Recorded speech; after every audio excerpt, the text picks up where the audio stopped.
Hi there, Scott, ROCKFILE, back with another podcast review for you. Going to talk about the 2023 film, Oppenheimer.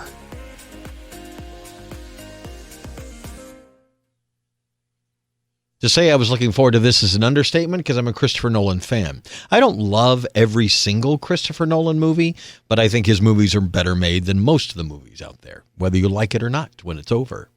I did like Tenet. Took me about 3 times to really like it.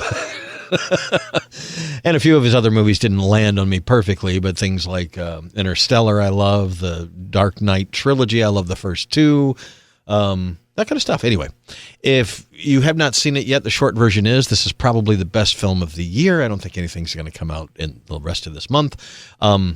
Best made, best acted will probably clean up on the awards. It's a technical achievement. It's an amazing film. It's a crowd-pleasing film to a certain extent. Now, this isn't going to please everybody. He was a bit of a controversial figure, and how you feel about the whole nuclear armament conversation.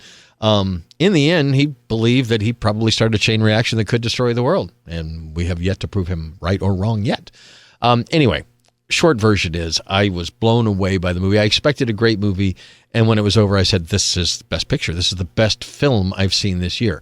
It will not be everybody's favorite film. Maybe you like Barbie. Maybe you like Fast and the Furious. Maybe you like, a Marvel movie, whatever. But technically, of the movies I've seen, and I haven't seen everything this year, but well made, well acted, well written. Perfect? No, but is any movie ever. I thought it was fantastic. So I'll get a little bit into it. No spoilers in this particular review. This basically tells the story of J. Robert Oppenheimer. If you don't know who that is, you need to go do some reading. The guy invented the atomic bomb. This movie paints a picture of the time, what was going on at the time, why this was so important, how it was so important, how they went about it. It doesn't get so dry into the documentary part of it that it's boring, because it's not. Matter of fact, it moves very quickly through its 3-hour runtime. It keeps you invested because everything seems to be a little bit of tension involved. That something is always on a timer. There's always a deadline. There's always, throughout the entire movie. The atomic blast happens about 2/3 of the way through the movie, and then there's the fallout of such after. It's a great story. I'm not a historian, can't tell you how accurate it is. I know a lot of it's accurate. I know people have complained about a couple of things. But all in all, I don't expect 100% accuracy in a dramatic telling of someone's famous life, because there's always going to be a little give and take with the reality to make it cinematic, to make it a movie.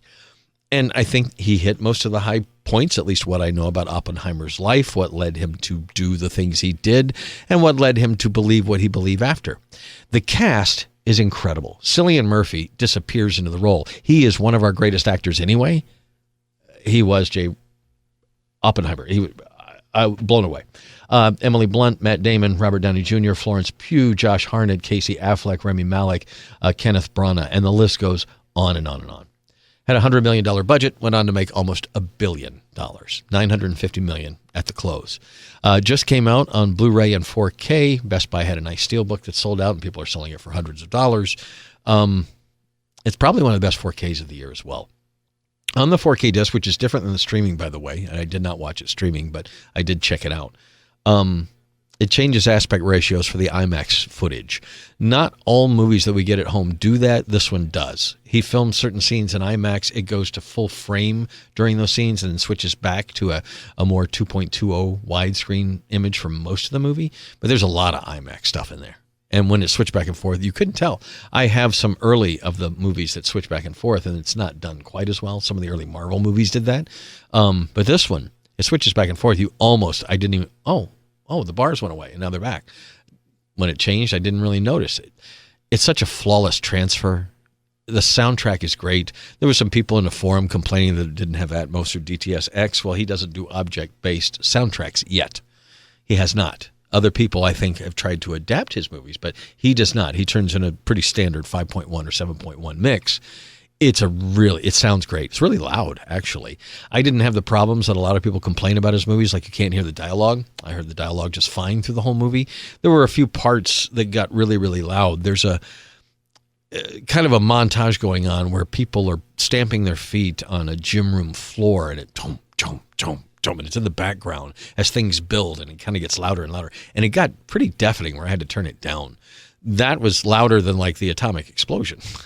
But I did think the atomic explosion was really well done. Everything in the movie has practical effects. There's no digital effects in the movie. He wanted that on purpose so it would feel real to you. From their perspective, the atomic explosion looks just like a giant gasoline explosion, so that's kind of what it looks like. It's a more intimate thing. I'm not doing any spoilers here. You still need to see it. The way the movie shows you how he thinks, how he comes to his conclusions, how he thinks differently than most humans, is very inspired. It reminded me of A Beautiful Mind in some ways, but done Nolan style. The acting is, whether Academy Award winners have one line in the movie or whole scenes, everybody is fantastic in the movie. I mean, literally, wow. Blown away by even the smallest roles. When you have an Academy Award-winning actor just standing there for a few scenes, and then he comes and delivers a line or two, and then he's done for the movie, it's like, wow, you have a really A-list cast list, and you have some of these A-listers just standing around, just famous faces in the background. But some of the people, like Cillian Murphy or Gary Oldman, disappear into their roles between makeup and the mannerisms they pick up and the voices. Really impressed with that aspect of it, too. There's not a whole lot of makeup and old age makeup and gray hair and wrinkles and all that kind of stuff added to a lot of people. But the ones that it was, or they were changed radically to fit some famous person, really amazingly done. It's a Christopher Nolan movie through and through. It's attention to detail. It's goes deeper into the subject than you probably imagine, but it's also well done and moves quickly, and it's easier to get into than a lot of Christopher Nolan movies, especially if you're into this kind of biopic thing.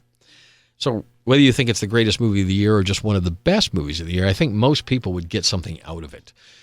There's a nude scene in it, which is weird for a Christopher Nolan movie. It's kind of a sex scene, but it's also important to the character. I thought it was anyway. I read about it before I ever saw it. Some people were complaining about it.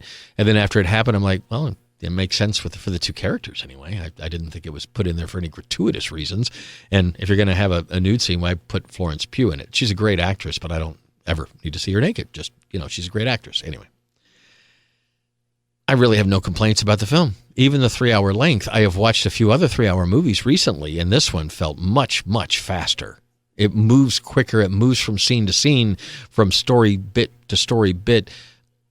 Very impressed with the film. Can't wait to watch it again to get, I'm sure there's nuances I didn't pick up the first time around because you're almost overwhelmed. It just moves very quickly for such a long movie, but there's a lot of story to tell and a lot of interesting things to get into.